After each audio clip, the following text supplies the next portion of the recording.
Buat kamu yang lagi cari HP dan berniat mau beli HP, nampaknya kamu mesti tahan dulu sebentar karena Redmi Note 13 series akan segera dirilis secara resmi. Kalau dilihat dari pendahulunya, Redmi Note 12 kala itu dirilis pada bulan Oktober 2022, perkiraan awal Redmi Note 13 juga bakal dirilis di bulan yang sama.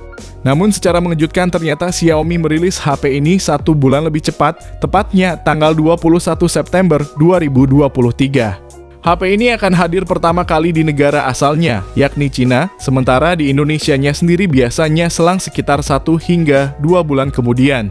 Terkait kepastian rilisnya pun udah ada di TKDN, yang mana terdapat 3 buah nomor model dengan nama Redmi yang diyakini secara kuat kalau HP tersebut adalah Redmi Note 13 series.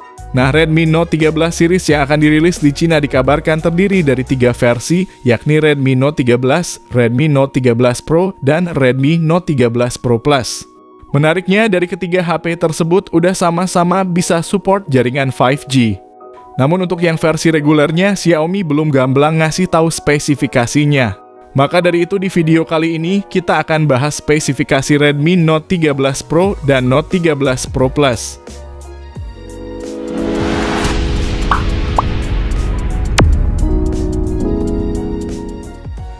Menjelang perilisan resminya di Cina, Xiaomi meluncurkan poster pengumuman perilisan Redmi Note 13 series.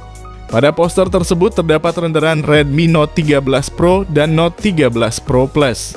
Untuk yang Note 13 Pro, sebelah kanan itu punya bodi berbahan kaca dengan paduan layar datar.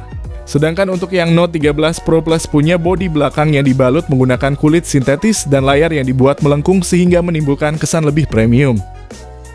Bicara soal layar, Xiaomi juga udah mengumumkan bahwa Redmi Note 13 Pro Plus bakal pakai layar OLED melengkung dengan bezel sangat tipis, yakni hanya berukuran 2,37 mm.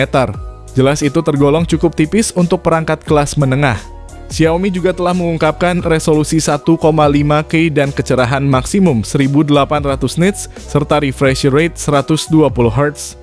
Resolusi 1,5K itu tidak setajam tampilan QHD yang biasanya ada di HP unggulan, namun jelas lebih tajam daripada layar Full HD+. Layarnya juga memiliki peredupan PWM 1920Hz dan udah dilindungi oleh Corning Gorilla Glass Victus. Hal ini menjadikan Note 13 Pro Plus 1,5 kali lebih tahan jatuh dan 2 kali lebih tahan gores dibandingkan pendahulunya. Sedangkan untuk versi Note 13 Pro-nya mungkin tidak akan jauh berbeda dari pendahulunya dengan resolusi Full HD+, dan proteksi layar Corning Gorilla Glass 5. Dan kalau lihat pendahulunya, harusnya layarnya ini juga udah support HDR10+ dan Dolby Vision. Nah, bedanya kali ini untuk peletakan sensor sidik jarinya diklaim bakal udah ada di bawah layar. Pindah lagi ke sektor fotografinya, Redmi Note 13 Pro Plus memiliki pengaturan 3 kamera, dengan kamera utama 200 MP bersensor Samsung ISOCELL HP3. Lalu 2 kamera tambahannya berupa kamera ultra wide dan kamera makro.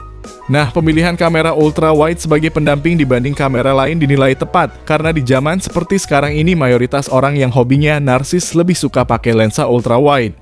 Ditambah lagi kamera utamanya ini juga udah punya fitur OIS, sehingga untuk hasil videonya nanti bakal minim gempa bumi. Nah, kalau dari dapur pacunya sendiri, Xiaomi mengonfirmasi kalau Note 13 Pro Plus bakal dipersenjatai chipset Dimensity 7200 Ultra. Ponsel ini juga diharapkan memiliki baterai 5120 mAh yang mendukung pengisian cepat 120 Watt. Sementara untuk versi Note 13 Pro-nya dirumorkan pakai chipset Snapdragon 7 Gen 1 dan baterai 5000 mAh dengan pengisian cepat 67 Watt. Selain perangkat tersebut, perusahaan juga akan mengumumkan Redmi Note 13 5G. Namun pihaknya belum mengonfirmasi rincian apapun tentang model non-Pro. Nah, jadi itulah spesifikasi Redmi Note 13 series, yang mana bocoran yang ada lebih menjurus ke versi Note 13 Pro Plus selaku versi tertinggi di series ini. Namun apabila kita bandingkan dengan pendahulunya, sebenarnya secara keseluruhan spesifikasinya tidak terlalu naik signifikan. Hanya ada pembaharuan dari segi desain yang menjadi lebih premium. Dan performa yang ditingkatkan dari yang sebelumnya Dimensity 1080 menjadi Dimensity 7200 Ultra. Mungkin dari segi performa aja yang akan terasa upgrade-nya, karena Dimensity 7200 Ultra ini udah punya fabrikasi 4 nanometer. Begitu juga dengan Note 13 Pro yang dirumorkan pakai Snapdragon 7 Gen 1, yang apabila benar ini juga jadi peningkatan yang akan terasa jika dibandingkan sama pendahulunya. Snapdragon 7 Gen 1 sendiri punya fabrikasi 4 nanometer juga, dan punya performa yang tidak jauh berbeda dengan Dimensity 7200. Hanya saja kalau soal gamingnya Dimensity 7200 lebih baik. Nah, selain yang disebutkan tadi, Redmi Note 13 Pro series ini juga udah support 5G, udah punya NFC, dan udah mengusung stereo speaker yang kemungkinan support Dolby Atmos dan high-res audio seperti pendahulunya. Sementara itu sensornya juga lengkap, termasuk adanya gyroscope hardware dan infrared blaster.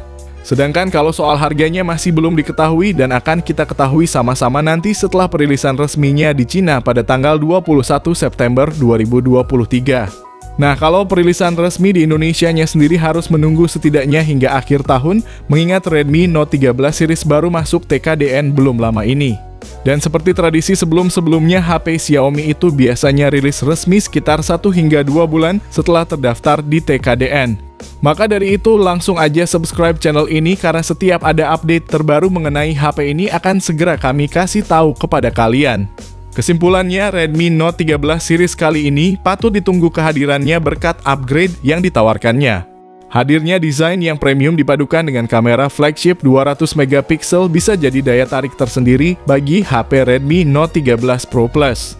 Ditambah adanya performa tinggi Dimensity 7200 Ultra dan baterai 5000 mAh yang support pengisian daya cepat 120 Watt tentu jadi nilai jual bagi HP ini.